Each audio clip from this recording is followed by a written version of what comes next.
first of all, we would like to make it known that we feel very fortunate that we have get to conduct this interview today with you in person. Thank you for sparing your time for us. And on my behalf, I would like to say that I feel very motivated by your dedication, passion, compassion, and hard work to your career. You truly are an inspiration for us all. Thank you. Now, we're eager to delve into a few key areas to gain insight on your perspectives and your visions on the schools of Bahria. So, let's get started with your academic journey.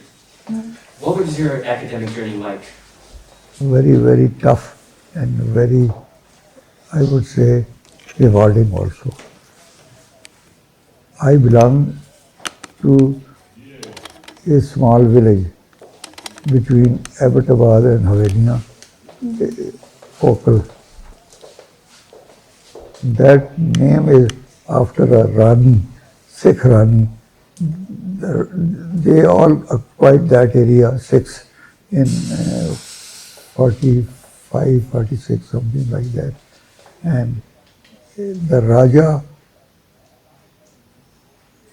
went to conquer our area, and then his wife died there.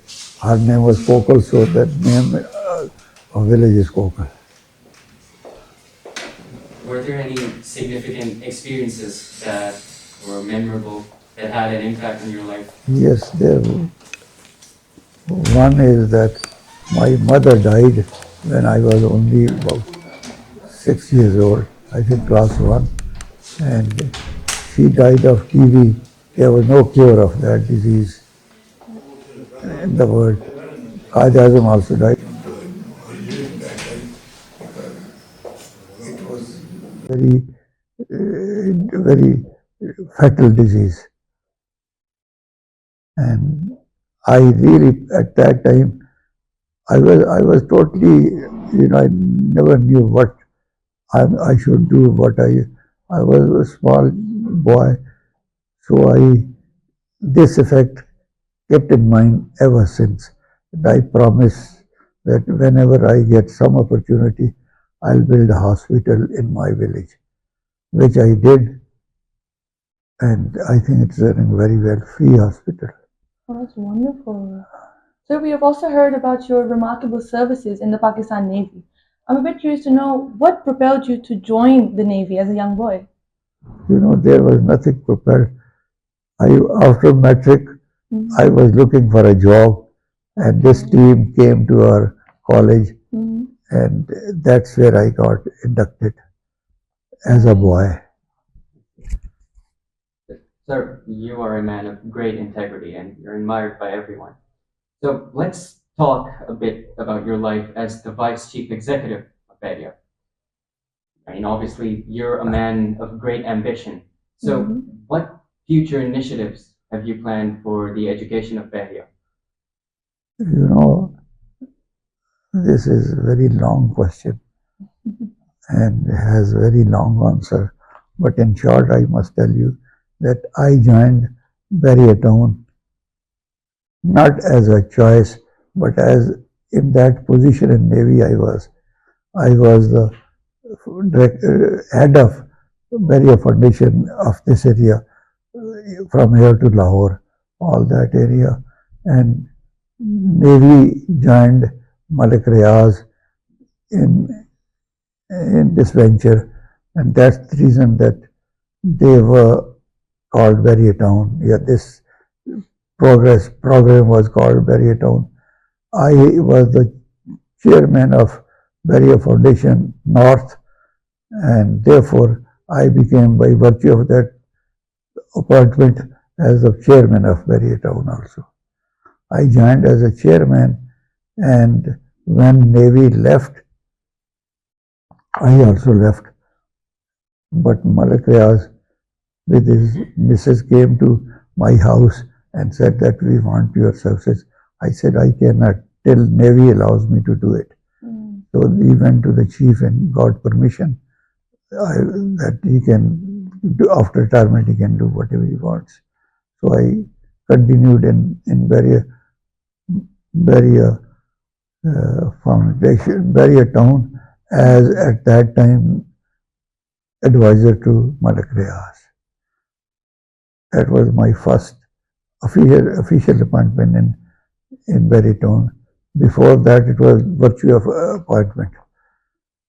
And then we purchased chairman Barrytown. I was supporting that, but when Malak Riaz was left known, he became chairman, and he appointed me as his advisor. That is in 1995 onward. And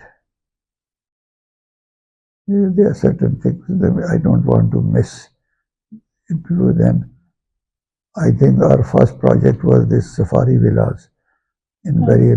We purchased this land and we built houses. I think two people came here to see this. One was the Prime Minister, Miraj Khalid at that time, and Interior Minister Chaudhry Shujat. He came here, they also see, and it picked up in the newspapers. And when we made first 14 houses, the whole project was sold in 3-4 days, this whole project. And because of the quality of work that we did. Actually, Barrytown is known for quality of work. And that's we were impressing. Quality of work in all fields, in construction, in facilities, in schooling, in hospital. So, since I was interested in schooling, that was my ambition to be really a teacher. That was what my ambition as young boy was. But I couldn't get that. But here, there was opportunity for me, and I welcomed it. And I set first school in Safari Villa 1. That is the first school. It was, I think, 1998 or something. We established it. And it was such a school because of its faculty and location. It got filled within, I think, 3-4 days. In fact, people wanted more seats, but we couldn't. At that time, there was only one building, that old building, single or double story, I think that was the one. And we started from class playgroup, KG, and up to metric. That was then after this, the people wanted that we should have more school, and our ambition was to have school in Bahria, which would nowhere in Pakistan. So we established ACE. It was a school which was run by foreigners at that time. This was our aim, and fee was in dollars, and we really had good setup, and that got also filled very quickly. We had, I think, initially 300 children in that school, but gradually we built one more building there and connected it with the main building. And at this stage, at that time was 300, now we have over 900 children in this. That is really our pride. And it attracts a lot of foreigners, and also because if we leave somebody, they would really get after us to hire them, but we didn't do. Our standards were very fixed and proper. Then after that, we have ACE Junior, then BTI, very international academy in Safari 2. And then at the end we had this phase A school, where you belong, if you come. That school actually this year one building, and So Dr. Ikun came and opened it personally. He came there and really he would love wherever he was there, he would go to his school, they took on air and there, because that was we were getting his name. And gradually that school also started improving in strength and teaching. Captain Kazam was the first principal, and he stayed there till Retd Hanif came and took over. And I think that was a great change for us because many things improved in teaching, improved in facility, improved in extracurricular activity, and improved in parent-teacher relationship because that's very important. The parents should and must know how their children, which school they are in, and how they are studying. This is every parent wants to know that. And I'm sure your parents must be very happy to see you in this school. And this is all about school you asked, huh? That was your basic question. Yes, sir. Maybe about the future plans that you have. Future plan. I would love to have a cadet college very soon. We have some space, but since Barrytown at this time is not in good books of judiciary, we have a lot of problems of created by not by Barrytown but somebody else, and we are suffering that. Hopefully, when we get over it, because verbal approval I have, but with approval you need a lot of money to build cadet college because you have to have hostels, you have to have good building, then you have to have sports facility because cadet college needs certain basic requirement of space, education and teacher. I feel that if I live, because I am a sick man, an old man, then I will, inshallah, one day persuade the chairman to let's go ahead and open this. We have space. The only thing we require is cash so that we can build it. This is our one point. Second is that we like to open school for special children, for which we have made the building in Swati Ibrahim School. And inshallah, by March, April, May, we will open this. This is all. And we are going all over Pakistan to see schools, special schools, wherever they are, to make sure that we set the first class. We have written to all the embassies to support us in equipment for special children, what equipment is required and from where we can get it. We have written to all the embassies. Also, there is a teacher who came from Finland or what? Yes. I told her to get some information from that country, but so far we have not received anything. Yes. But we are talking to buses have visited it. Many people have visited it to see. And inshallah, next year we will start inducting the teacher, basically first the principal, to set up the school the way we desire and on her capabilities. That is one thing. And others, supposing that we have to have a university. Inshallah, we will have that also. We had made one university, but unfortunately the Barrytown was so much pressed that we had to sell that land. And there they opened medical college in Garden City, in Gaur City, Murray. Because education has no end.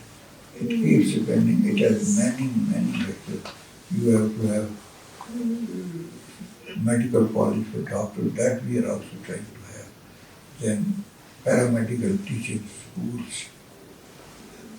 That also is our priority, and we have given task to some qualified doctors to go ahead and do study and tell us what are the requirements of that. Because basically paramedical staff, they are short, because mostly good people, good nurses, good staff goes abroad. And we have problem. So if we give them good facility, I am sure they will. But that our area of interest is all education, all types of education. Yes. So I hope that one day when you grow up, you will be our, I'm sure you will join us and will improve this system. Inshallah, sir. And sir, I'm sure you're familiar with the inauguration of our official school YouTube channel, to which the credit goes to our principal, sir. His exceptional leadership and visionary skills have led to this milestone in our school's history.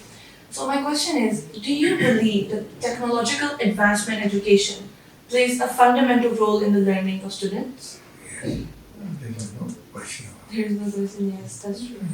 So how can we incorporate more technology in our education system? You know, we have to follow system, we follow, good schooling system wherever in the world. And we would like to introduce that here after diligence and study. You can't just say that we need this, You have to see where, what facilities are required, how teachers are required. So you calculate these things, and then you go for that. Yes. So, given your deep understanding of education and its transformative power, I believe that I and Anamta both believe that your perspectives could offer invaluable guidance to us students and staff members. So, I would like to ask, what message would you like to give to us based on your own educational journey and experiences? One, there is no shortcut to hard work. You must do hard work. You must study. You must do. The more you work, the better you will become. And respect parents, children, friends, make them good friends, and your teacher. That your lifestyle really would tell you and your family that what sort of journey you should have. Yes, And your capabilities. sir. Yes, sir. My message is keep working, work hard, because whatever our guide said, we must follow that. It's a wonderful message. So, true words of wisdom, honestly. And it's a lovely message for us all, but I'm afraid we're going to have to wrap this up now. So, thank you for Thank you. all of your Thank you. perspectives. Nice to, I'm sure you were doing good in debating because